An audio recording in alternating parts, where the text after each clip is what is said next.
दुनिया चाहे कुछ भी कहे, सबसे पहले आप अपने मन और अपने आप पर जीत हासिल कीजिए, क्योंकि जो खुद से जीत गया उसे दुनिया कभी भी हरा नहीं सकती।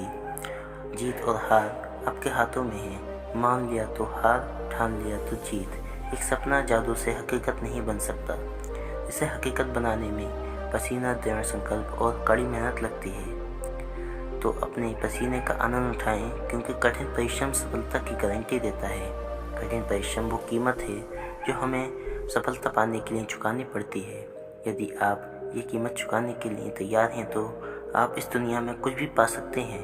हाथ की लकीरें में भाग्य नहीं होता, भाग्य तो उनका भी होता है जिनके हाथ नहीं होते। इस कहानी को सुनने के बाद आपको पता चलेगा कि अपने मन से मेहनत कैसे कराई जाती है और अपने मन में मेहनत का बीज कैसे बोया जाता है। दोस्तों, इस कहानी बनाने में बहुत मेहनत लगी है। अगर आप मेहनत की कदर करना जानते हैं तो इस चैनल को सब्सक्राइब जरूर कर लें। बहुत पुरानी बात है, एक जंगल में गुरुकुल था। एक बार की बात है, गुरुजी सभी विद्यार्थियों को पढ़ा रहे थे, मगर एक विद्यार्थी ऐसा था जिसे बार बार समझाने पर भी समझ नहीं आ रहा था।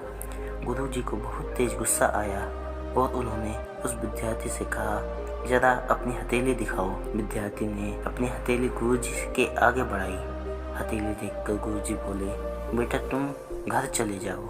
आश्रम में रहकर अपना कीमती समय व्यर्थ मत करो। तुम्हारे भाग्य में विद्या नहीं है। शिष्य ने पूछा, क्यों गुरुजी? गुरुजी ने कहा, तुम्हारे हाथों में विद्या की रेखा नहीं है। गुरुजी ने एक दूसरा होशियार विद्यार्थी की हथेली दिखाते हुए कहा, ये देखो, ये होती है विद्या की रेखा जो तुम्हारे हाथों में नहीं है।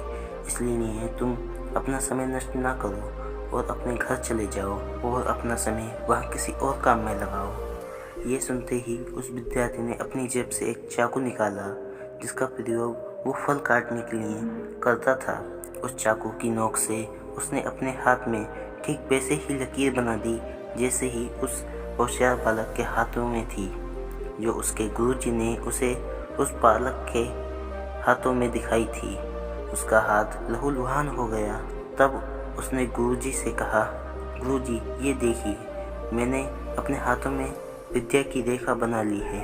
ये देखने के बाद गुरुजी भावुक हो उठे। उनकी आंखें नम हो गईं और उन्होंने विद्यार्थी को अपने गले से लगा लिया और बोले, बेटा तुम्हें विद्या सीखने से दुनिया की कोई भी ताकत नहीं रोक सकती, क्योंकि तुम में विद्या को सीखने की एक इच्छा है। इसी दृढ़ निश्चय और परिश्रम से हाथों की रेखाओं को बदला जा सकता है। आगे चलकर वो विद्यार्थी बहुत बड़ा विद्वान बना और उसने अनेक ग्रंथों में की रचना की। तो दोस्तों, कैसी लगी आपको ये कहानी? कमेंट करके ज़रूर बताएं। अच्छी लगी हो तो इस चैनल को सब्सक्राइब जरूर कर लें। फिर मिलते हैं नई कहानी में, तब तक के लिए बुद्धा है।